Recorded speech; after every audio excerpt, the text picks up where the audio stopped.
Hello everyone, स्वागत है आपका मेरे इस व्लॉग में। सबसे पहले आप सभी दर्शकों को महाशिवरात्रि की हार्दिक शुभकामनाएं। आज है महाशिवरात्रि का पर्व और इसी पर्व के को मनाने के लिए हम भगवान शंकर के द्वार पर हम गए हैं। भगवान महादेव जी के मंदिर गए हैं। ये मंदिर हमारे गांव के पास में ही पड़ता है। ये है नागफण जी मंदिर। यहाँ से कहीं बहुत दूर दूर से यहाँ पर श्रद्धालु आते हैं यहाँ पर। और जैन का मंदिर भी है, जैनियों का। तो यहाँ पर बहुत दूर दूर से लोग आते हैं और यहाँ के भगवान शिव जी की बहुत ही कृपा रहती है यहाँ पर। और यहाँ पर माना जाता है कि अगर कोई सच्चे दिल से और सच्ची भक्ति से यहाँ पर आता है तो सभी की इच्छा यहाँ पर जरूर पूरी कर होती है। और भगवान शिव जी सभी को आशीर्वाद देते हैं अपना, और यहाँ पर सभी की इच्छाएं जरूर पूर्ण होगी। आप भी एक बार अगर समय निकालो तो इस व्लॉग में जरूर भगवान शिव जी के दर्शन करिएगा और कमेंट में जय ओम नमः शिवाय जरूर कहिएगा। नागफण जी मंदिर, ये मंदिर चारों तरफ से पहाड़ों के बीच में है, जंगल में है ये मंदिर। लेकिन यहाँ के इस मंदिर की महिमा तो बहुत दूर दूर तक फैली हुई है। यहाँ पर बहुत दूर दूर से श्रद्धालु दर्शन के लिए आते हैं और अपनी हर इच्छा को पूर्ण करते हैं और महादेव जी का आशीर्वाद सभी को प्राप्त होता है। और हम भी मेले में आए हुए हैं। आज सह परिवार यहाँ पर दर्शन करने के लिए आए हुए हैं और यहाँ पे तरह तरह की कई लोगों ने स्टॉल लगा रखी है। और यहाँ पे कई चीज़ें ऐसी बिक रही है कि आपने गांव में बहुत लोगों ने तो देखी होगी कि यहाँ पे गांव की सारी चीज़ें बिक रही है। और यहाँ पे कई लोग तो खरीदारी भी कर रहे हैं और कई श्रद्धालु दर्शन करने के लिए दूर दूर से चलकर भी यहाँ पर आ रहे हैं। और यहाँ पर मंदिर में बहुत ही भीड़ लगी हुई है और बहुत भीड़ भाड़ और धक्का मुक्की के बीच में यहाँ पर मंदिर में हम भी पहुँच गए हैं दर्शन करने के लिए। और बहुत बड़ी लाइनें भी लगी हुई है यहाँ पर। लेकिन श्रद्धालु अपनी भक्ति की महिमा और भगवान शंकर के दर्शन करने के लिए आज तो यहाँ पर खड़े हुए हैं। बहुत दूर तक लाइनें लगी हुई है दर्शन करने के लिए श्रद्धालुओं की। लेकिन आज भगवान भोलेनाथ ने यहाँ दर्शन देने के लिए, सभी को अपना आशीर्वाद देने के लिए यहाँ पर हम सभी को यहाँ आज बुलाया है। तो हम दर्शन जरूर करेंगे और इनका आशीर्वाद हम आज जरूर प्राप्त करेंगे। नागफण जी मंदिर में शिव जी भगवान की महिमा बहुत ही अपरंपार है। तो देख ही सकते हैं आप कि कितने श्रद्धालु उमड़े हुए हैं दर्शन के लिए।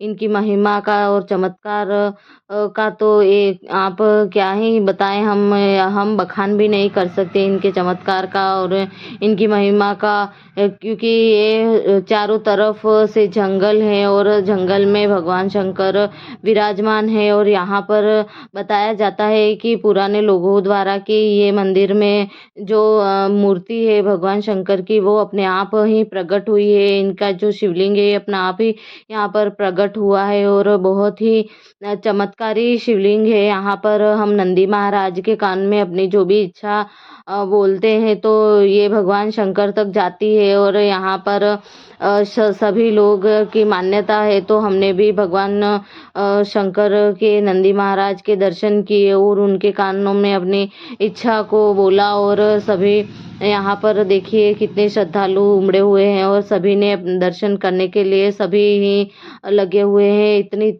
धूप है, तेज धूप लग रही है, लेकिन फिर भी हमारी शक्ति और भक्ति में कोई कमी नहीं आई है। और इतनी धूप का सामना करते हुए भी हम मंदिर में गए हैं। और ये ऊपर का जो मंदिर है ये बहुत ही पुराना मंदिर है ये भी, और ये पहाड़ पर है। कहते हैं कि भगवान भोलेनाथ नागफण जी के दर्शन यहाँ पे नीचे जो मंदिर है यहाँ पे करके और उस मंदिर तक जाना जरूरी होता है, तो ही दर्शन को पूर्ण रूप से माना जाता है। इसलिए हम ऊपर भी दर्शन करने के लिए गए थे। और ये है जो जैन होते हैं उनके भगवान जी हैं यहाँ पर नागफण जी। और यहाँ पर भी बहुत दूर दूर से श्रद्धालु आते हैं, मुंबई से और कई मतलब अहमदाबाद से और कई दूर दूर के शहरों से यहाँ पर आते हैं दर्शन करने के लिए श्रद्धालु। और यहाँ पर जो मंदिर के पुजारी है वो सबने अच्छा सा सबने बहुत ही योगदान अच्छा दिया है और सबने व्यवस्था भी अच्छे से बनाई है और शांतिपूर्ण सभी दर्शन कर पाए, इसलिए यहाँ पर पुलिस का जाप्ता भी रखा हुआ है यहाँ पर। भगवान भोलेनाथ की महिमा अपरंपार है और इसी के साथ लीजिए भगवान श्री नागफण जी महाराज के दर्शन का लाभ आप भी उठाइए। और यहाँ पर इतनी भीड़ थी कि दर्शन भी मतलब जब हम ऐसे दिनों में जाते हैं, अगर मतलब शिवरात्रि नहीं होती है और जब जाते हैं तो यहाँ पर इतने कोई श्रद्धालु नहीं आते, लेकिन आज महाशिवरात्रि का पर्व है तो यहाँ पे बहुत ही श्रद्धालु आए हुए थे, तो सबने जल्दीबाजी में दर्शन किए हैं और हम सबने ही दर्शन तो अच्छे से किए और यहाँ पे नंदी महाराज जो हैं उनके मुख से पानी निकलता है, गोमुख से पानी निकलता है, तो यहाँ पर सभी ने स्नान किया और सभी ने यहाँ पर पैर वगैरह धोए और सभी यहाँ पर जो मतलब कहते हैं कि 12 महीनों यहाँ पर पानी खत्म नहीं होता, यहाँ पर ये गाय के मुख से यहाँ पर पानी चालू ही रहता है, गोमुख से। और यहाँ पर सभी ने यहाँ पर आचमन किया और पानी भी पिया, ठंडा पानी था यहाँ पर, और सभी ने यहाँ पर पानी भी पिया और आचमन भी किया। और यहाँ पर कई लोग थे जिन्होंने अपने अच्छे अच्छे रील्स भी बनाए थे, इनके जो मुख से पानी निकल रहा है, ये देखिए नंदी महाराज है जो इनके पानी निकल रहा है।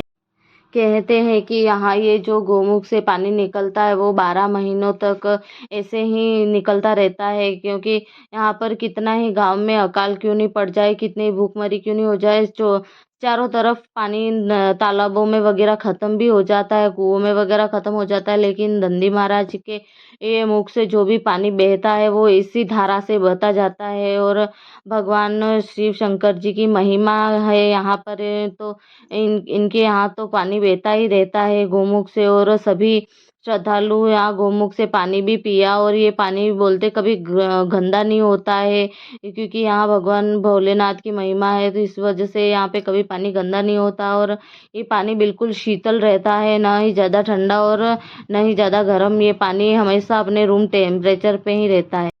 हम सब ने यहाँ पर ठंडा ठंडा पानी का आनंद लिया और फिर कई लोगों ने यहाँ पर बहुत अच्छी अच्छी रील्स भी बनाई, और कई लोग तो यहाँ पर बहुत दूर दराज से आए हुए थे, बहुत ही दूर दूर इलाकों से कम 100 किलोमीटर की दूरी से भी यहाँ पर लोग पधारे हुए थे, और सभी ने नागफण जी महाराज के दर्शन किए और यहाँ पर गोमुख का पानी पिया, और फिर यहाँ पर सेल्फी वगैरह भी कई लोग खिंचवा रहे थे, फोटोज वगैरह का भी यहाँ पर सेशन था, और यहाँ पे सभी ने दर्शन किए और यहाँ पर शांतिपूर्वक हमने भी सभी ने दर्शन किए सह परिवार, और लाइनें तो वैसी की वैसी लगी हुई थी, भीड़ तो वैसी की वैसी ही थी, खत्म ही नहीं होने का नाम ले रही थी। और यहाँ पर चारों तरफ पहाड़ और जंगल के बीच में नागफण जी महाराज का मंदिर है, तो आप लोग भी यहाँ, अगर आप लोग भी दूर दराज से हैं तो प्लीज़ यहाँ पर आइएगा और नागफण जी महाराज के दर्शन कीजिएगा, क्योंकि शिव जी भगवान की महिमा यहाँ पर अपरंपार है।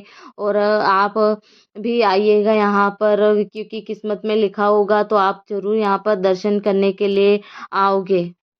दर्शन वगैरह करके अब हमारी सारी मंडली घर की तरफ प्रस्थान कर रही है, और हमें आज का दिन बहुत ही याद रहेगा, हमें सौभाग्य मिला भगवान शिव जी के दर्शन करने का। तो ओम नमः शिवाय, आप भी कमेंट में ओम नमः शिवाय ज़रूर लिखिएगा। और अब हम जा रहे हैं अपने घर की तरफ प्रस्थान कर रहे हैं, और आज का ब्लॉग आपको कैसा लगा प्लीज़ कमेंट में बताइएगा। धन्यवाद ब्लॉग देखने के लिए।